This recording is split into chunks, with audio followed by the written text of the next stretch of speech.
Patty. What a design only God could have planned. I was a senior at Oklahoma State when I met a freshman golfer from Buffalo, New York. We dated my senior year, and I got drafted to her hometown of Buffalo, New York. My mother of my kids.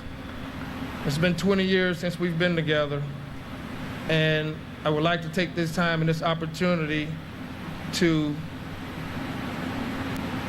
let it be another 20 years that we can spend together, but also with the plan of asking you, will you marry me again?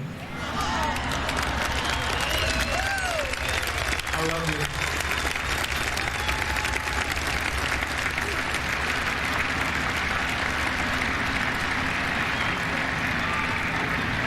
you. And in closing, to the fans of Buffalo,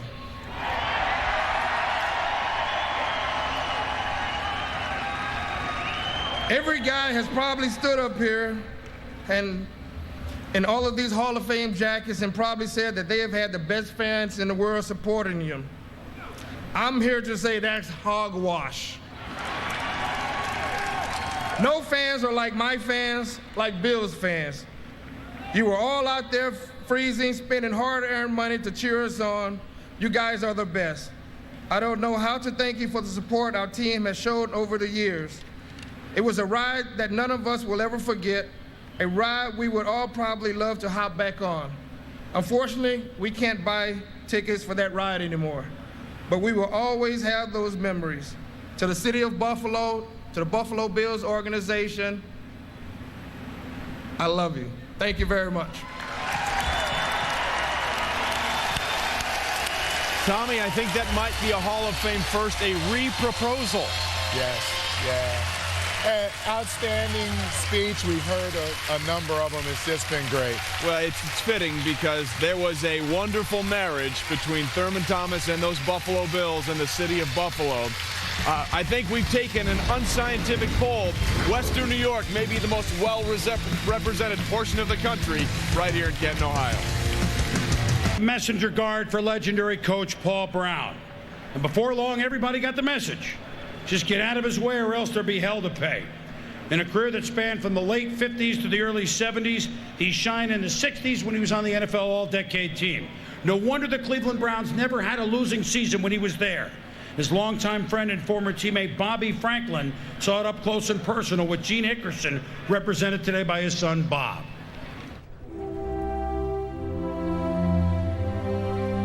Gene Hickerson and I have been friends for approximately 52 years. We became friends when I was a freshman at the University of Mississippi.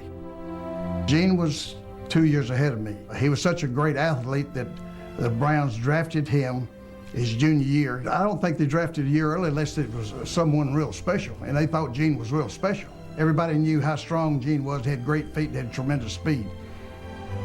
Paul Brown moved him to the right guard spot where he could block and pull. He realized that Gene needed to be in there full time to be able to lead the way for the great running back Jim Brown. You don't find very often a lineman with the speed that Gene Hickerson had and the strength that he had. And he led the way for three great running backs, Jim Brown, Bobby Mitchell, and Leroy Kelly.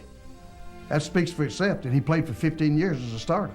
Gene wasn't a guy that talked and bragged about himself. He was a pretty quiet person. He wasn't an outgoing person. He just did his job and took pride in doing his job. And when Jim Brown ran well, or Leroy Kelly or Bobby Mitchell ran well, Gene was happy. I even heard Jim Brown make a statement one time talking about Gene, what speed he had in pulling and leading the way for him to get upfield. And said Gene also had the speed to stay upfield and throw the downfield block, which sprang for the fans.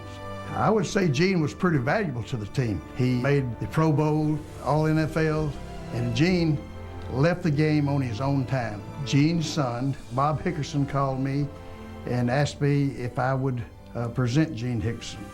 And the fact that Gene has been ill for the last several years, I was a little hesitant because being as close as Gene Hickerson and I were, it's a tough thing for me to do.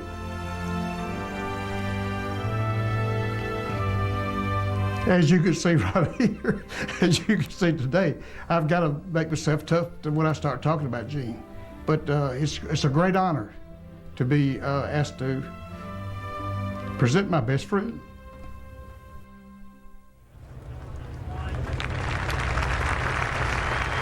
Ladies and gentlemen, to present Gene Hickerson for enshrinement into the Pro Football Hall of Fame, please welcome Bobby Franklin. Good evening, ladies and gentlemen, friends and family of Gene Hickerson, University of Mississippi teammates, Cleveland Brown teammates, and Professional Football Hall of Famers. I can't begin to tell you what an honor it is for me to stand before you and speak about the class of 2007 inductee, Gene Hickerson, my teammate and friend of 52 years. As a teammate of Gene's at both the University of Mississippi and the Browns, I personally, like many of you, have been waiting and hoping for this honor to be bestowed on him for far too long. Gene has been eligible for the Hall since 1978. For many years, he was a finalist, but with so many other deserving players, he just never seemed to make it. I would like to thank the Senior Selection Committee, led by longtime NFL writer Don Pearson of the Chicago Tribune, for helping correct this oversight. And I would also like to thank Tony Grossi from the Cleveland Plain Dealer for being the champion of Gene Hickerson's. He was probably the one that kept his name alive. Without their help, this day might not have come for Gene and the Cleveland Brown fans. Gene Hickerson will tell you that he had the good fortune to have been able to block for some of the greatest running backs the NFL has ever had, like Jim Brown, Bobby Mitchell, and Leroy Kelly. No one can argue with that, but if you actually talk to those three Hall of Famers today, they will tell you they were the lucky ones. He's 15 years with the Browns. They had 9 seasons with a 1,000-yard rusher. Gene will also tell you that he would not be here today. Offensive line teammates like Dick Shafrath, John Wooten, Jim Ray Smith, Monty Clark, John Marr, and Doug Deacon, just to name a few.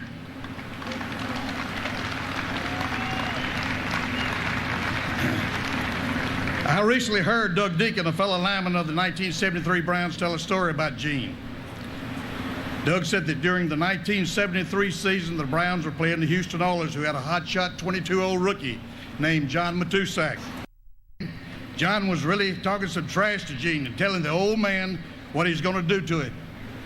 Gene responded by giving him a good lesson in football 101. Matusak finished the game without a tackle or sack and was virtually a non-factor as Cleveland beat the Oilers 42-13.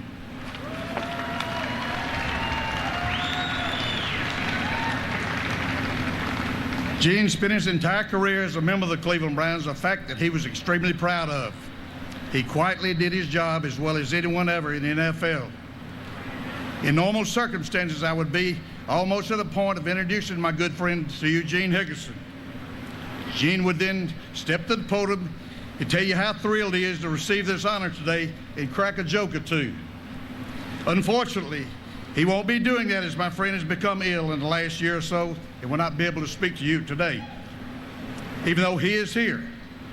I love Gene Hickerson as if he were my brother. I know his son Bob, his daughter Nancy, his brother Willie, and the remainder of his family, friends, and teammates do too. In borrowing these words from another Hall of Famer, Gale Sayers, I would like to ask you all to love Gene Hickerson.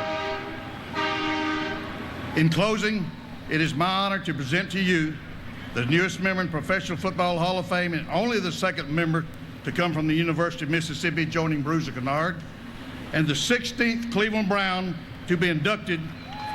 Let's hear it for Bob Hickerson, his son, who will be accepting for Gene today. Number 66, Gene Hickerson.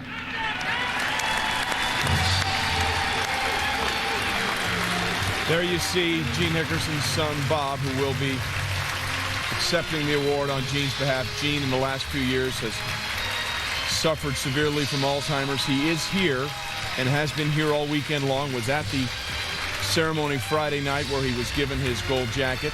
But there is his son, Bob, unveiling the bust.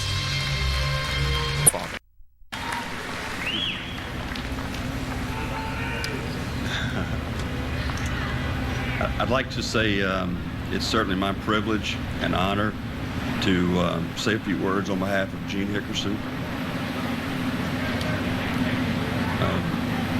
We all wish Gene could be speaking with you, but unfortunately, due to his circumstances, he's unable to do so.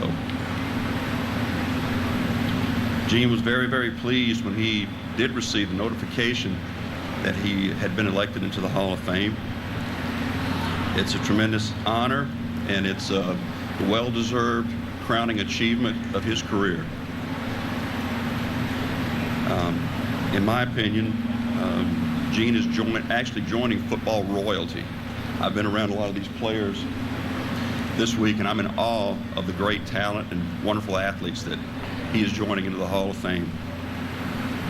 Gene had many supporters who have been pulling for him to achieve this honor over the years. Extend Gene's gratitude to the voting committee that elected him into the Hall of Fame, with a special thank you to Mr. Don Pearson of the Chicago Tribune. It's my understanding that Mr. Pearson stood and spoke for Gene, spoke on his behalf, and I think that held a lot of weight with him actually being elected.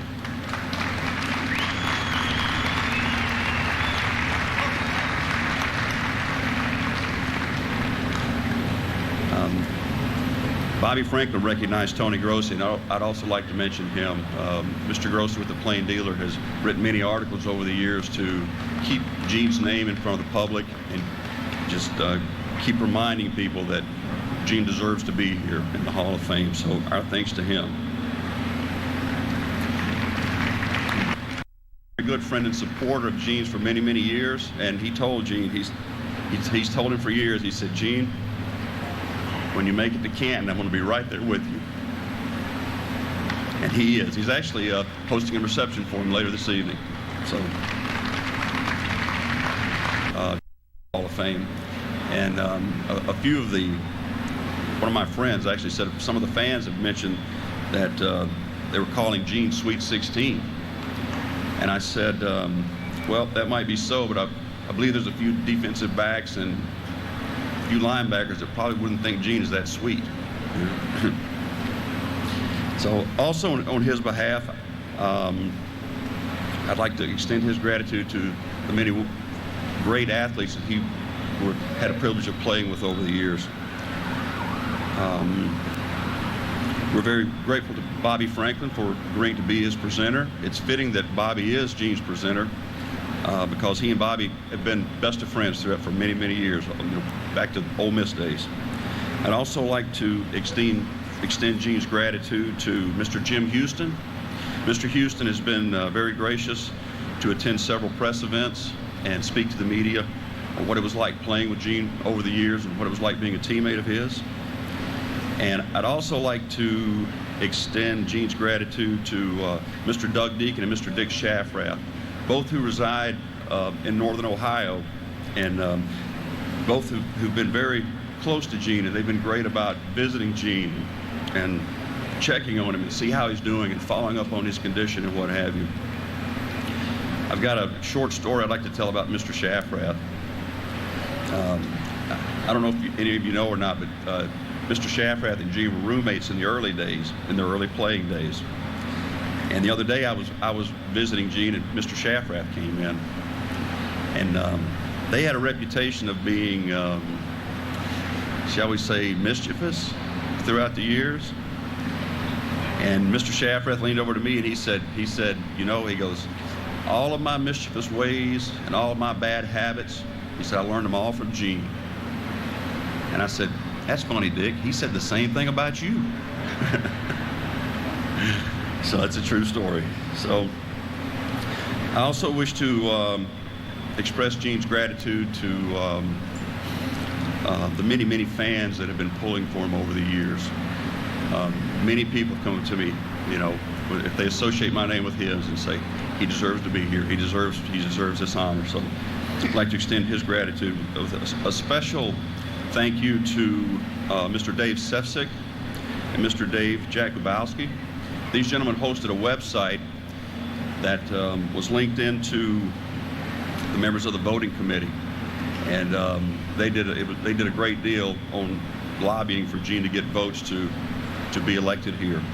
I think the name of the website was Elect Gene Hickerson into the Pro Football Hall of Fame. That says it all, isn't it?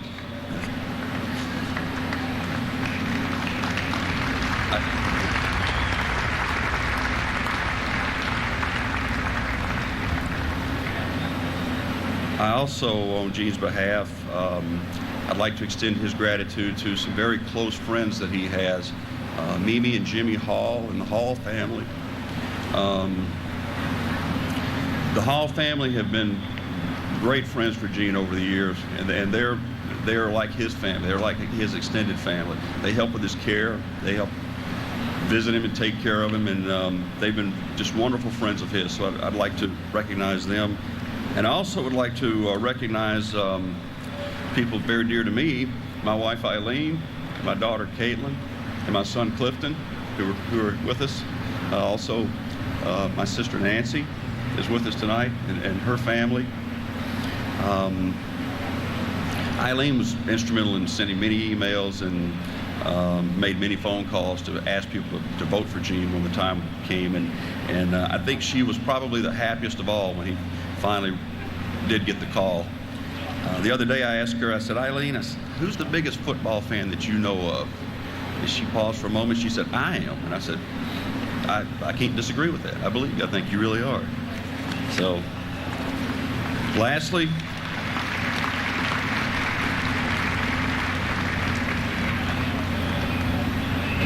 I wish to extend Gene's gratitude and my personal thanks to Mr. Steve Perry and Mr. Joe Horrigan and the entire staff of the Pro Football Hall of Fame. Due to his condition, there was a lot of uncertainties about the induction ceremony here and how we would handle it. And the induction process was not a normal process for them. And their staff has been very supportive, and they've been very professional, and they tried to put us at ease that no matter what came up, no matter what happened, we had a plan for it. So I'd like to extend our thanks to them as well.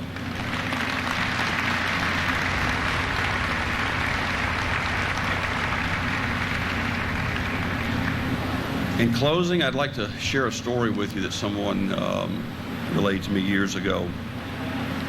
I had a client that in Indiana. His name was Mr. Charles Shaw. And Mr. Shaw is a fine gentleman, and he was an avid Cleveland Browns fan. And he told me that once, after watching a successful Cleveland Browns game in which Hall of Fame running back Leroy Kelly had one of his many outstanding games where he scored several times and gained a lot of yardage, he was being interviewed by a sports journalist.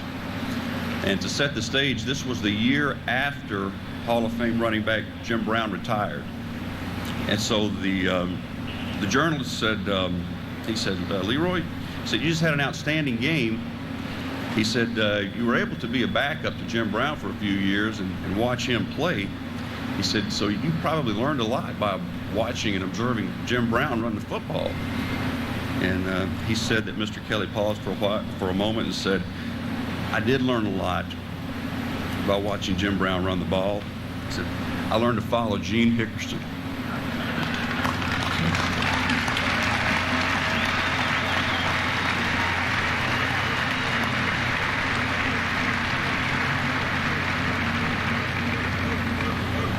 So at this time, I would ask all of you to please join me in welcoming Gene, who's still leading the way for Hall of Fame running backs Bobby Mitchell, Leroy Kelly, and Jim Brown.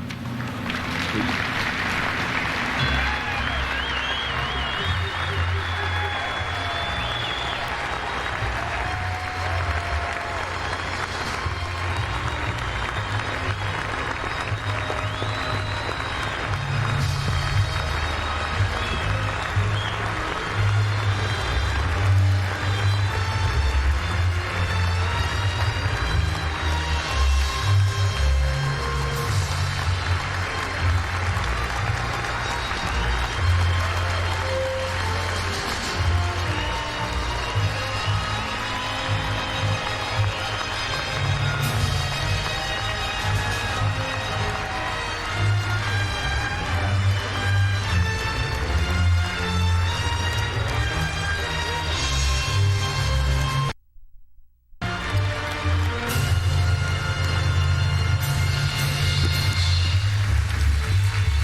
Tommy, what a moment. You grew up watching Gene Hickerson, and there you see those 3 Hall of Famers. A wonderful job by his son, Bob Hickerson. But when you see those guys, that's really the reason that I wanted to play football, was because I grew up loving the Cleveland Browns, and they exemplify that. What a nice moment to have those 3 Hall of Fame running backs back to support Gene Hickerson. Michael Irvin next on the podium. The last of the class of 2007. He wore a star on his helmet. He gets in with stars in the sky. All righty then. Michael, we don't have enough time. We got to go. I'm sorry. Of course I'm kidding. How about them Cowboys?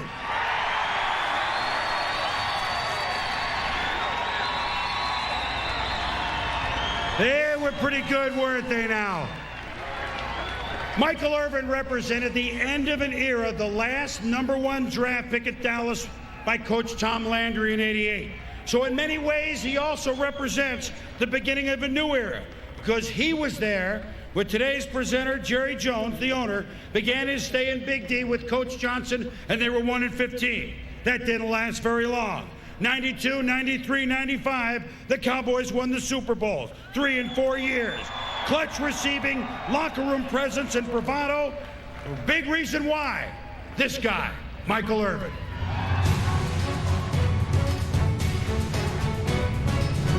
Will. W-I-L-L. I've never seen anybody with more of it. Who do you think it is? Michael Irvin. Competitiveness. Whatever it took.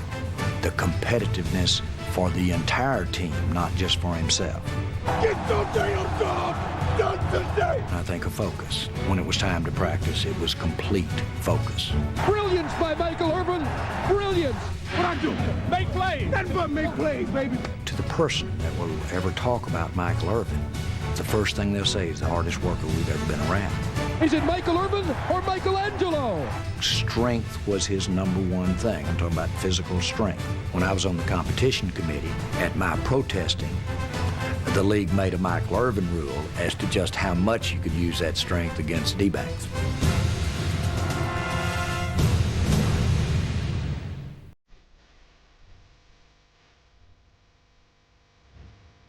In his 12 seasons, all with the Cowboys, the man they called the Playmaker set nearly every Cowboy receiving record and was an integral part of their 3 Super Bowl victories in the 1990s. Yet ironically, his greatest individual effort may have come in defeat during the 1994 NFC Championship game. We had it all on the table there. We spot San Francisco 21 points in 5 minutes. And that team fought back all day long. Michael Irvin statistically had one of his greatest games. It was like a heavyweight prize fight. The battle that Michael Irvin was involved in with Deion Sanders on almost every play.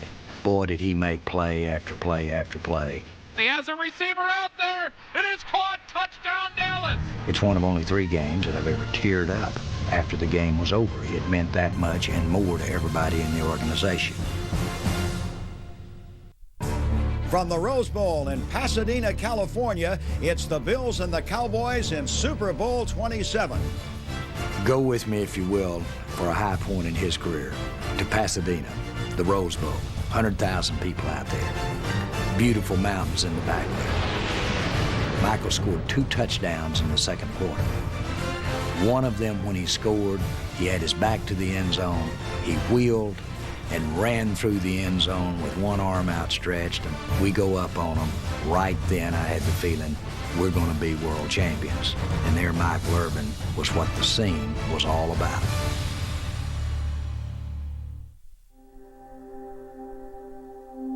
Bobby Taylor hits Irvin, but it'll still pick up 8 yards, and Irvin is slow getting up.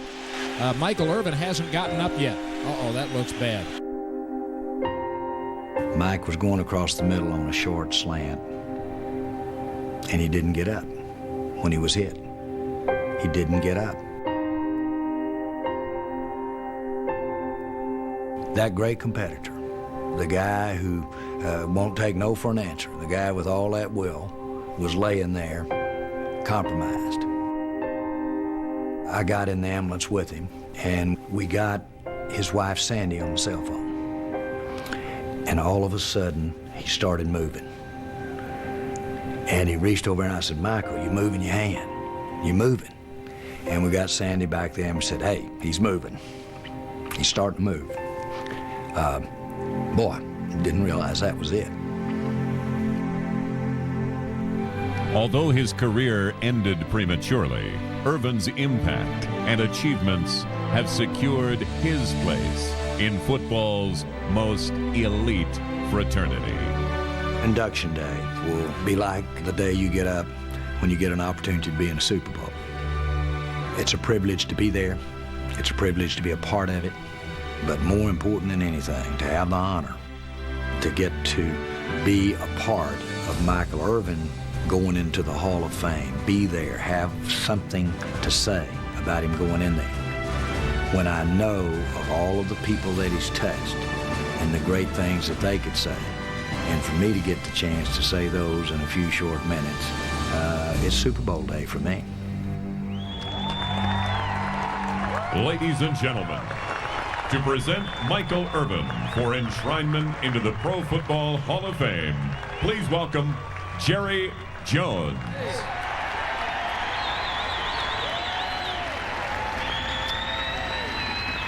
Man, that'll fire you up there. And what an honor to be here with you, to be right here on this historic ground with these champions sitting here behind us.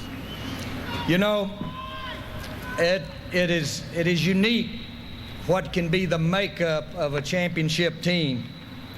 A championship team can have a catalyst. They can have a spark. Someone that can put a fire in another person's heart. The Dallas Cowboys of the 1990s were champions. They were in 3 Super Bowls and won them in 4 years' time. And ladies and gentlemen, I'm here to tell you tonight that the heartbeat, the heart and the soul of those championships teams was Michael Irvin.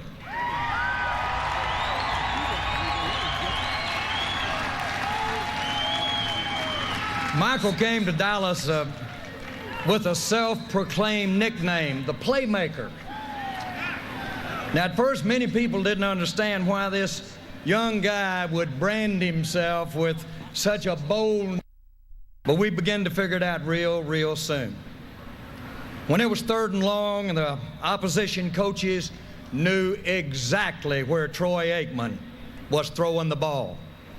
The defensive backs knew exactly where Aikman was going with the ball.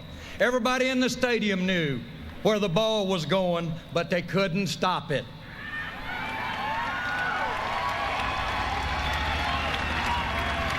Troy Aikman often said the greatest thing about Michael Irvin is that you could throw him the ball when he was covered, or you could throw him the ball when it was open, and the results were usually the same almost all the time.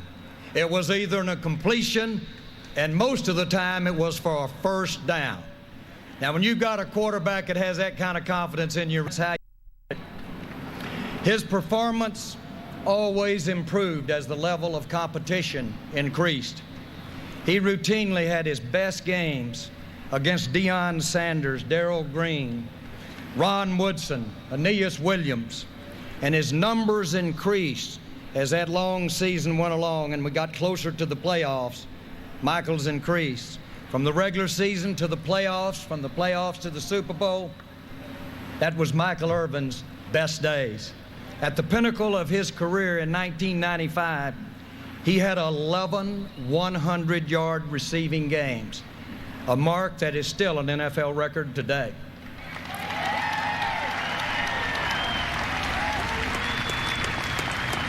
But the Dallas Cowboys offenses really weren't designed for the receiver to get big stats. They really weren't designed for Troy, the quarterback, to really rack them up in statistics. The teams were designed to win championships, and what that meant was take what the defense gave you. Now, with the backdrop of all of that, the fact that one team could produce the NFL's greatest all-time rushing leader in Emmitt Smith.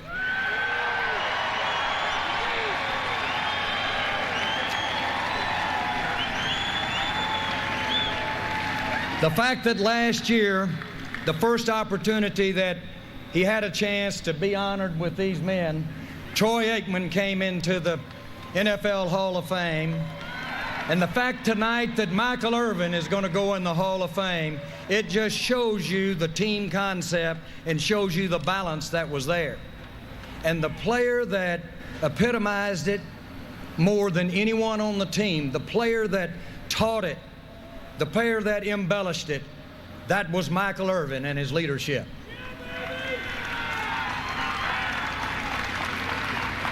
You can't get to Canton, Ohio without exceptional talent, but athletic ability alone was only a part of Michael's gifts.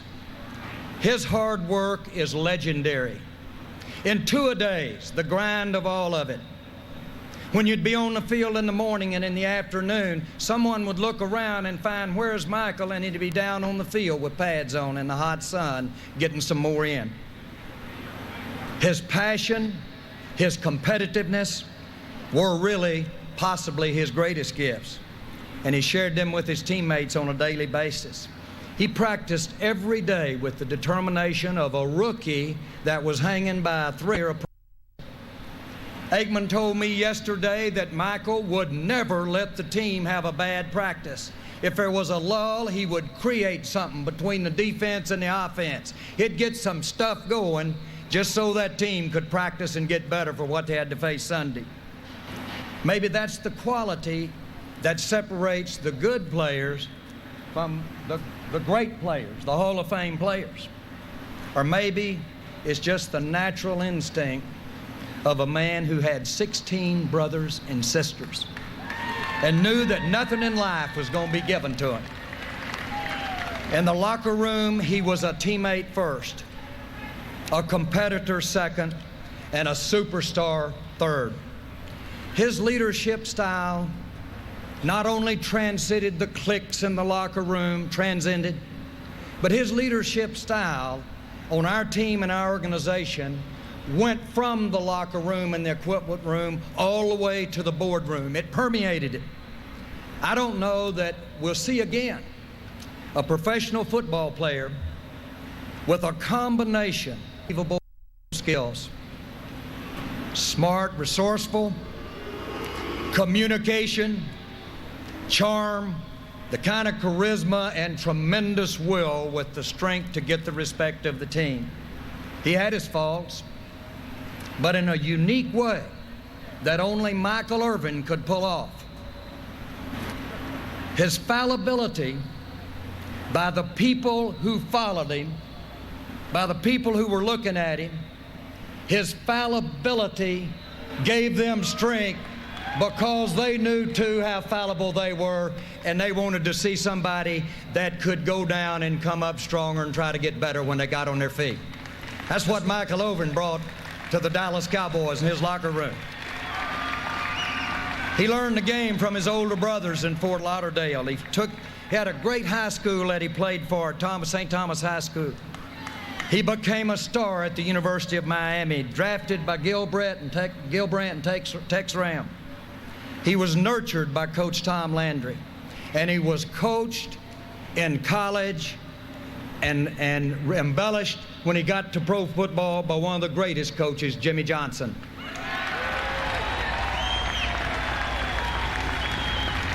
He spent his entire career in the loving embrace of the Dallas Cowboys. His journey reaches a destination tonight here in Canton, and it was a longer journey than most, with a lot of bumps in the road. He got knocked down for the last time at Veterans Stadium in Philadelphia, but tonight he'll get up again and he'll take his place among the immortals of this great game. Michael Irvin, he's a friend.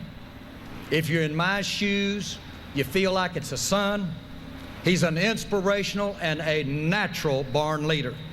He's a loving father and husband. He's a wonderful brother and son. He's a Dallas Cowboy. And tonight, forevermore. He's a member of the Professional Football Hall of Fame. It's pride to present you Michael Irvin. Come on up here, baby. He's a Dallas kid. Well, I think Jerry Jones likes Michael Irvin, Tom. He's hard not to like. I like Michael Irvin.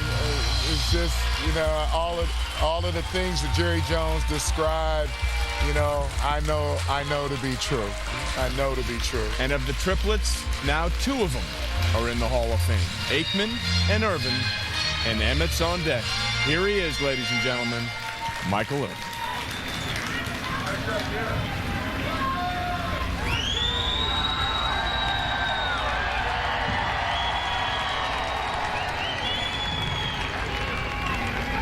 Thank you.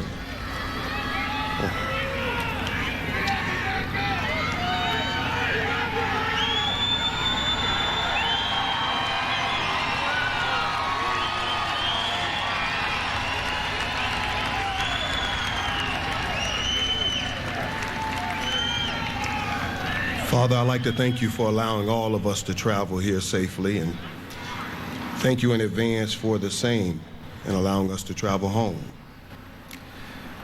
Father, thank you for the man that you sent me to help me, and Bishop T.D. Jakes, my spiritual father.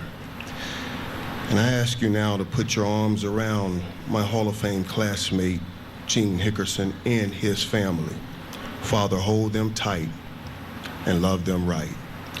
In Jesus' name I pray, amen.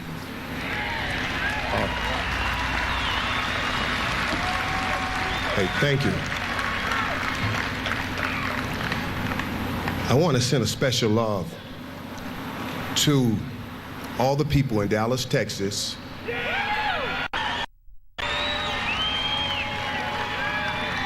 A special love goes to my hometown of South Florida and all the Miami Hurricane fans, St. Thomas Aquinas fans. But I want to send love to every fan everywhere, because you hear so often that people say, oh, these are the guys that built the game. No, it's your hunger and your love for the game and your love for what we do that make this game what it is. I thank you for loving the game like we love it.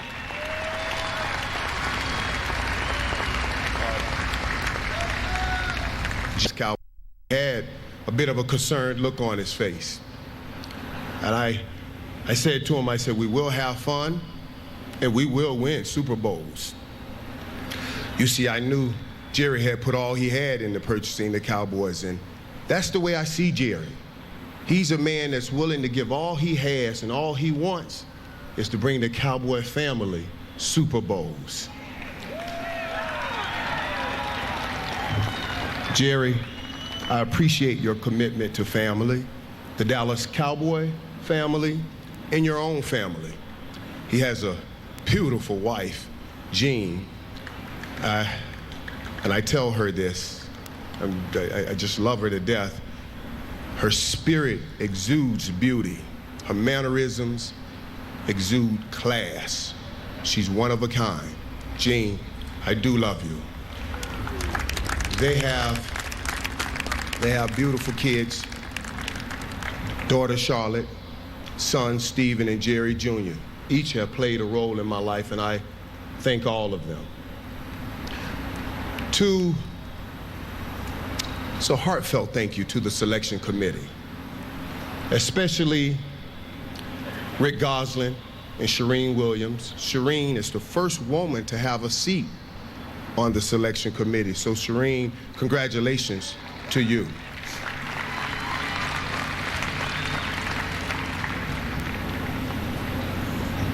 These gentlemen behind me, these men, they inspired me to become the player that I became. And as I spent this week with these gentlemen that I've admired growing up, I kept thinking about how gifted they are. Man, they're gifted to run and cut, gifted to throw and catch, gifted to run through blocks and make great tackles. And then I met their wives and their families. And I realize that it's not only about the gift God gave us, but equally important is the help that God gave us. The help is the people that God put in place to support us on our journey. So I will try to put the credit in the right place tonight and share with you my help and my journey. I thank God for the help of my father, Walter Irvin, whom I lost at the age of 17. He was my hero, and he loved, I'm telling you, he loved the Dallas Cowboys. I woke up this morning smiling, knowing that my father will not be here in the flesh, but that he is in heaven, watching. Tex Schramm, Derek Shepard, and Mark Tournay. Those guys, we think about them here, we feel them here, and they will always be with us. Before my father made his journey to heaven, I sat with him. His final words to me were, "Promise me you will take care of your mother. She's a good woman." As you've heard, my mother raised 17 children, most of whom are here tonight.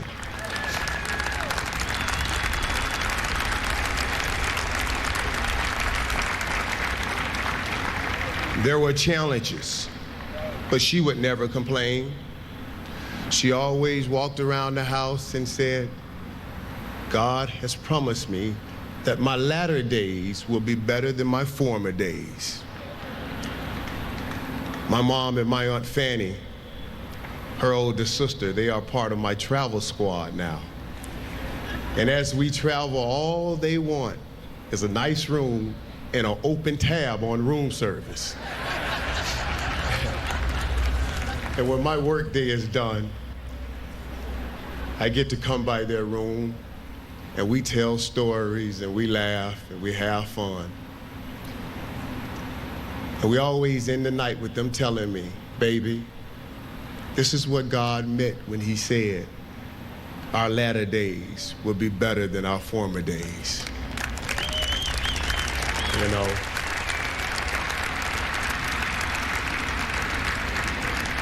I can't tell you how it makes me feel to know that God uses me to deliver his promise. I love you, Mom. I love you, Aunt Fanny.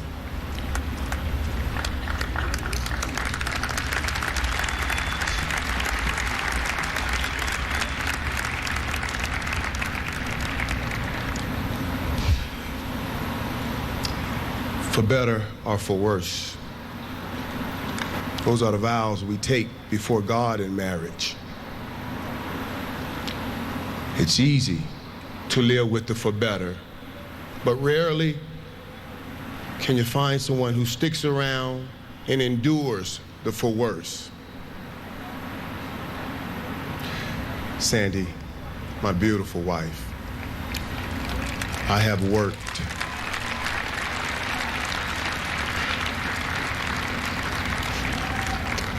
tirelessly, baby, to give you the for better, but I also gave you the for worse. And you didn't deserve it. You didn't deserve it. But through it all, I experienced the depth of your love. And I thank God for you. I love the mother that you are, the wife that you are. I love the way that you take care of our family, our daughters, Maisha and Chelsea, and our sons, Michael and Elijah. I thank you from a place that I can't mention, I can't even express, baby, for keeping our family together. I love you so much.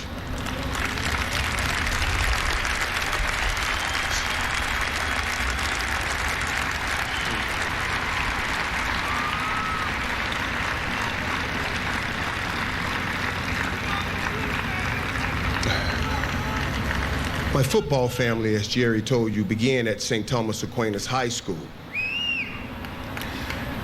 under the wise tutelage of a great coach named George Smith. George Smith has dedicated 37 years to that great program. He's a great man, and I thank all the people at St. Thomas for believing in a young man like me. And then I went on to the University of Miami. And I think most of y'all know how I feel about the U. Yes, the U. You better believe it. And after that, I was drafted by the Dallas Cowboys, where I played and worked with some of the best to ever be around this game. For example, Emmitt Smith.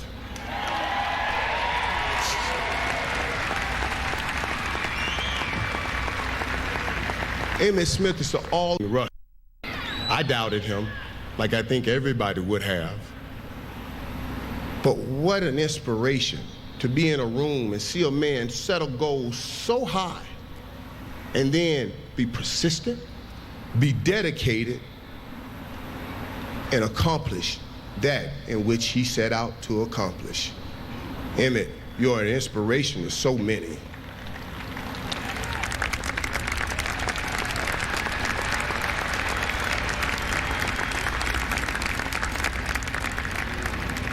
The third part and the third member of the triplets is Troy Aikman.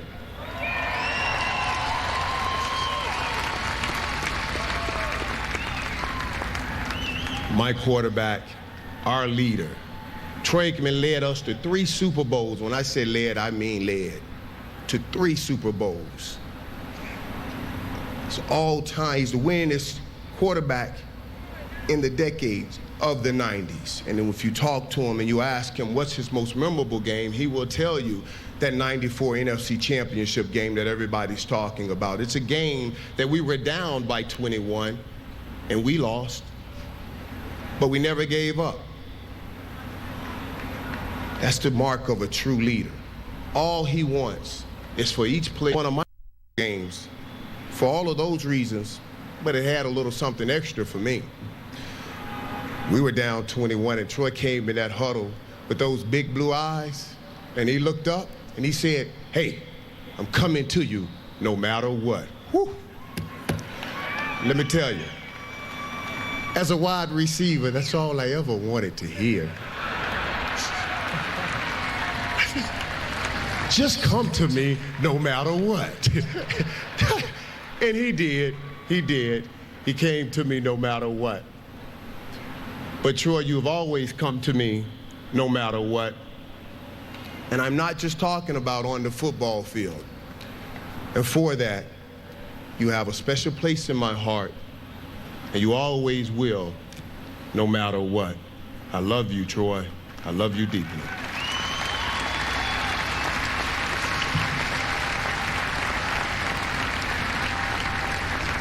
As the triplets, we received most of the press and the credit, but we were surrounded with some great guys, great players, talented guys.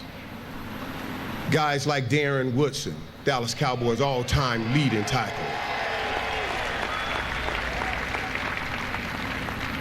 My Cowboy counterpart, Jay Novacek, what a great tight end he is.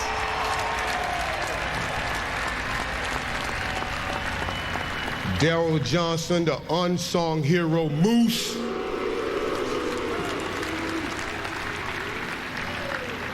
Larry Allen and Eric Williams, I'm telling you, they are 2 of the better linemen, if not the best linemen, to ever play this game.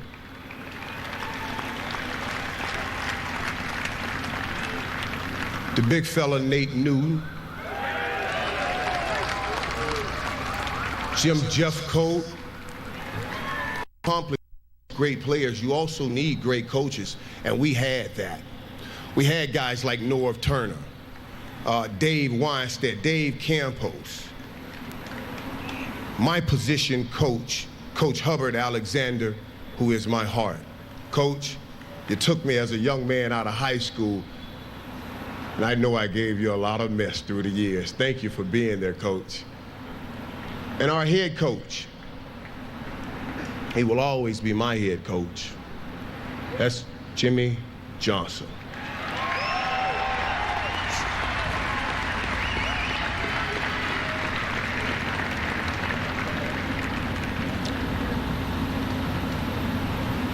We worked hard. We had the best, and I'm telling you the very best, and I'm willing to take an argument with anybody on this, strength and conditioning coach in the world. His name is Mike Warsick.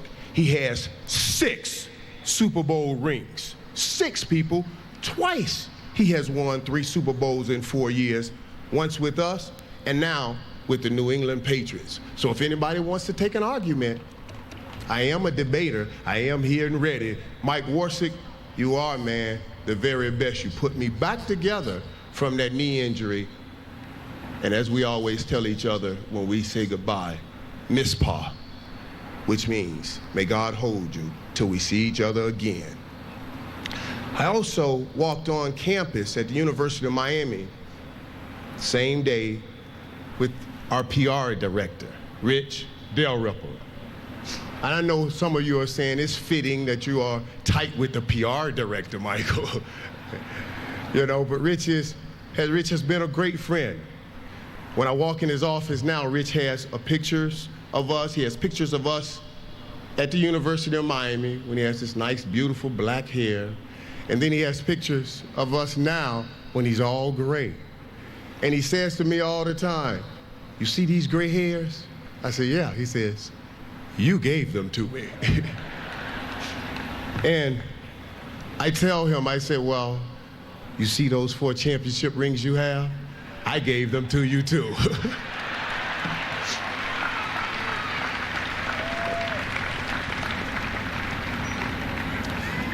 You know, I have experienced all this game has to offer on the football field. The losing, going 3-13, and even 1-15. And in my second season, the career-threatening knee injury, thinking I would never play this game that I love again. And even in 1999, the career-ending neck injury, that in which football players fear the most. But I've also had some beautiful victories. We won 3 Super Bowls in 4 years, and I can't tell you what that feels like.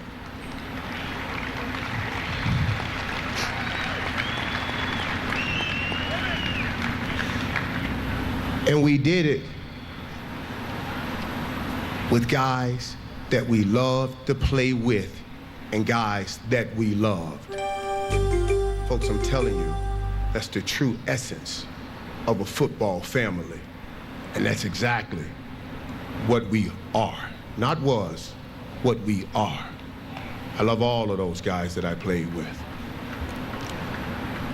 Since retiring, I have developed a deeper awareness and understanding for this game.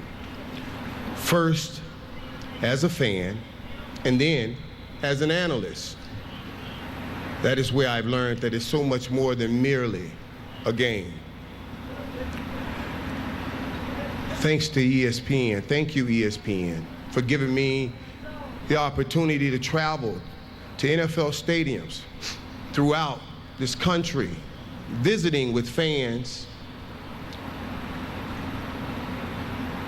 and seeing this game from a completely different perspective. The movie, Remember the Titans, is my favorite movie, starring Denzel Washington. And I love the way in this movie, the game of football brings those boys together. It unites those boys on that football field. It unites a whole town, black, white, old, young, rich, and poor. And it happens every year around this time in NFL locker rooms and NFL stadiums. So don't tell me it's just a game. My favorite day was Monday, September the 25th, 2006. New Orleans, Louisiana. sight of the Superdome. I watched our people who had suffered so grievously through Hurricane Katrina fill a stadium hours before a game and stay hours after the game. I witnessed those fans as they look for each other, hug one another, and just be thankful to be in that stadium. You see, the game flexed its greatest muscle that day, the ability to heal. I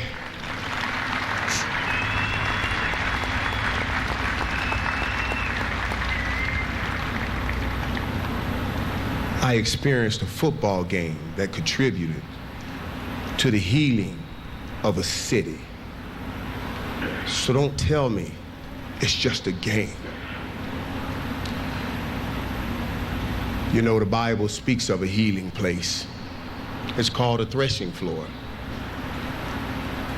The threshing floor is where you take your greatest fear and you pray for help from your great God.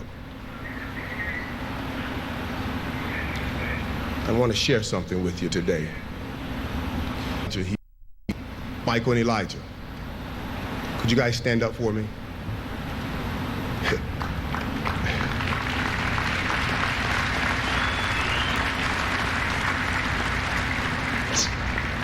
That's my heart right there. That's my heart. When I am on that threshing floor, I pray. I said, God, I have my struggles, and I made some bad decisions. But whatever you do,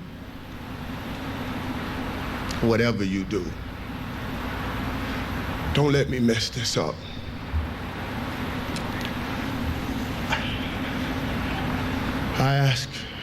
I said, please, help me raise them for some young. Help me raise them for their kids.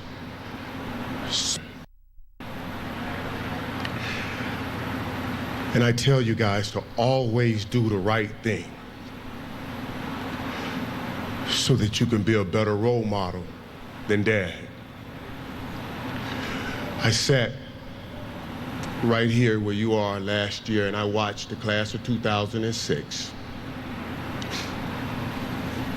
Troy Aikman, Warren Moon, Harry Carson, Rayfield Wright, John Madden, and the late, great Reggie White, represented by his wife, Sarah White. And I said, wow.